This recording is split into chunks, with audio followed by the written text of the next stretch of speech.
Hello everyone and welcome back to my channel. My name is Germeen. If you are new here, I am the owner and founder of Visionary Accounting Group. We provide accounting services to nonprofit organizations. Now, if you use QuickBooks Online, this video is going to be very helpful for you because we're going to be talking about how you can use the project feature. So if you are a nonprofit and you manage grants of any kind, or you have funding for specific initiative projects, this is going to be helpful for you, so keep watching.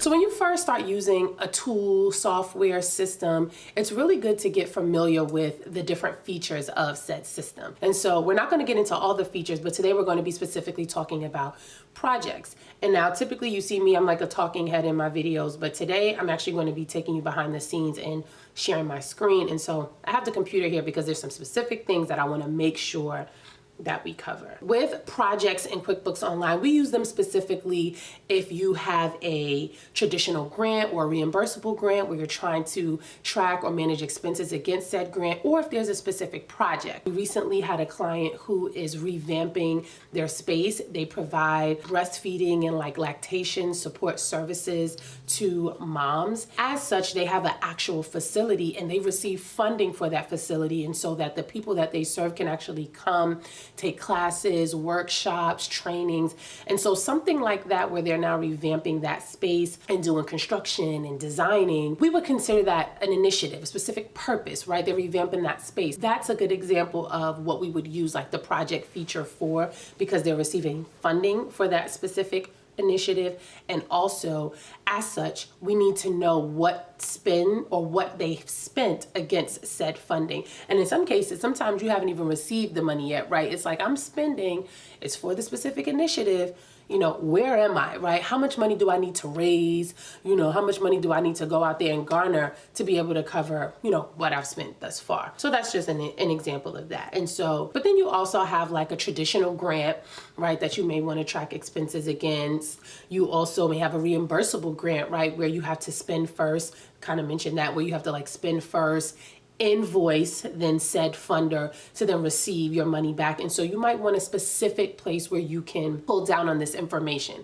Now, to be clear, there are different ways that you can do this in QuickBooks Online. This is not the end all be all.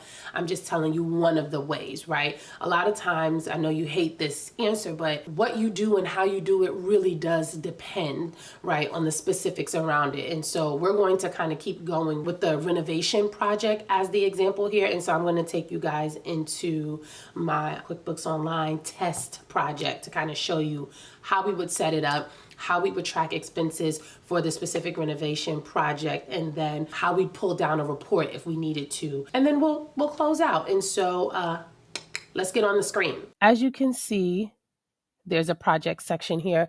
We're going to click on that. And I've already started to add stuff into here for the sake of time and just showing you. But here you can kind of just, if you're not familiar with this project section, you can kind of get an idea here where it's like, currently, this test nonprofit has two projects going. One is called Help Me Howard, which is funded by DHS. Another is the BTT renovation, and it is funded by the Department of Health. You can also star or pin rather, so that it always is at the top. But again, there's only two here, so kind of doesn't make sense.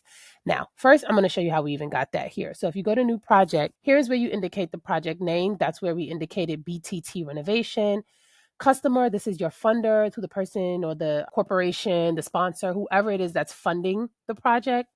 You can, of course, include email, start and end date if that's applicable, and then the project status. Now here we put in progress because we're saying that this project started on April 1st. And so we have it in progress, including address, and then there are some custom fields. We're not getting into that here. So one thing that's already been added is the invoice. And so we're just going to click on it just so you can see. This is pretty much saying that the Department of Health is going to give the organization $100,000. Invoice date was 4/15, due in 30 days, 5/15.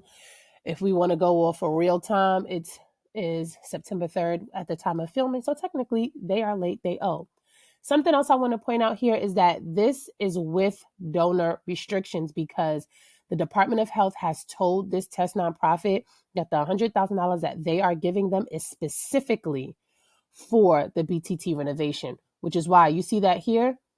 It indicates Department of Health, BTT renovation, very specific with donor restrictions, because technically they shouldn't be spending this money on anything else. So now you see that one of the main project details is, of course, like, where is the income coming from? And that's what you see here. Have there been any expenses? If we were to go in here, this is telling us, yes, they're waiting on $100,000, but there's nothing has been spent. And I don't think that that's true. So let's go into some expenses, and we are going to tag them to the project, and I'm going to show you what I mean by that if my internet will cooperate. Oh, this is asking me if I want to create expenses, so I'm not going to do that right now, because for the sake of this example, I've already added some expenses. And again, what I'm about to do right now, this isn't technically what you would do here. The idea is when you are adding from the bank feed, at that point, the hope is then you would determine, okay, this is a transaction that belongs to X project.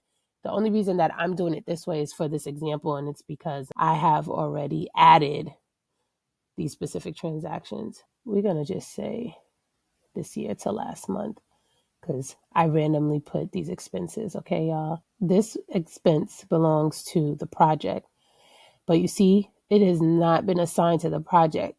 And so that's why we didn't see it. So here, we're going to specify that this belongs to BTT renovation. Let me go back, because there's a few more. Some supplies and materials, again, this is a renovation. So we're going to assign that. I'm just assigning some transactions.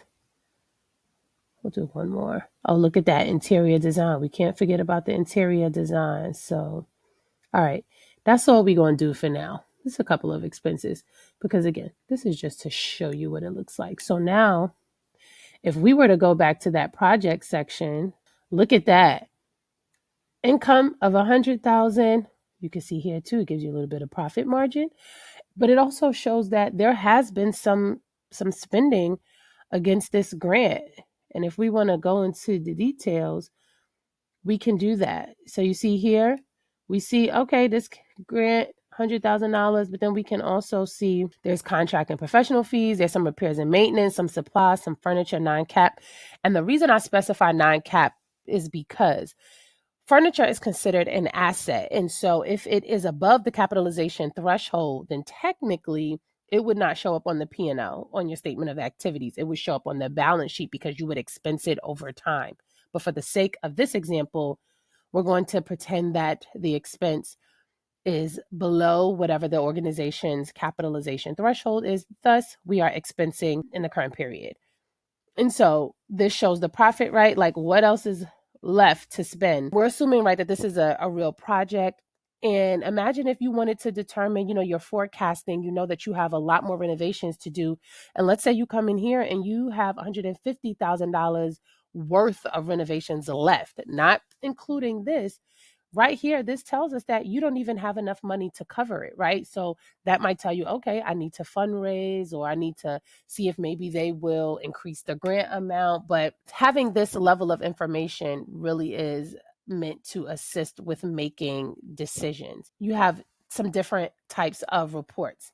Now, the first one I'm going to show you is project profitability, because some of these are not applicable just due to how we've set up the project. But let's just say any of this was based off of time. You could have employees build time against the project, and then we'd be able to see that.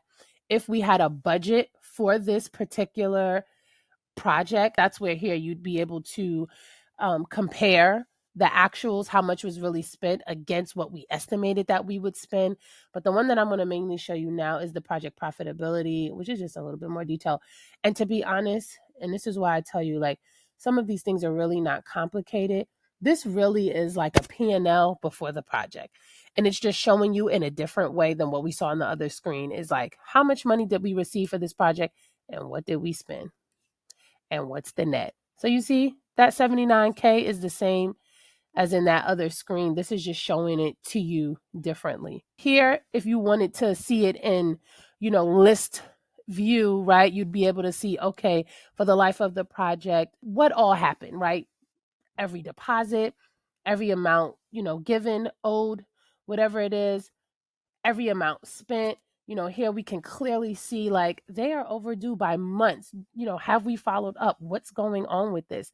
Being able to dig into the data really is so that you can ask the right questions and follow up where need be. And so that's all I'm gonna go into here, but this can get very intricate and detailed. And so if you have questions or want me to dive deeper into specific scenarios or anything like that, then please let me know down in the comments. So I hope that this was helpful. Thank you for coming behind the scenes with me and looking at how we would set up this renovation project in QuickBooks Online and how we would track expenses and run a report for it. Before we get out of here, I do want to let you know that we have introduced something new. It is called the Accounting for Good community. And so if you are a new executive director, or maybe you're a first-time executive director and you are really trying to figure out how to build a strong foundation from a financial standpoint for your organization, then I truly invite you to come and join our community. We will be talking all things accounting, bookkeeping, audit prep, 990 prep, a lot of different topics around the accounting piece. And so if you enjoy the content that I put out here,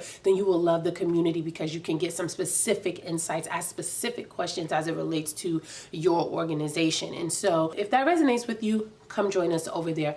If not, thank you for watching. Please share this video, like, subscribe, and I'll see you guys in the next one.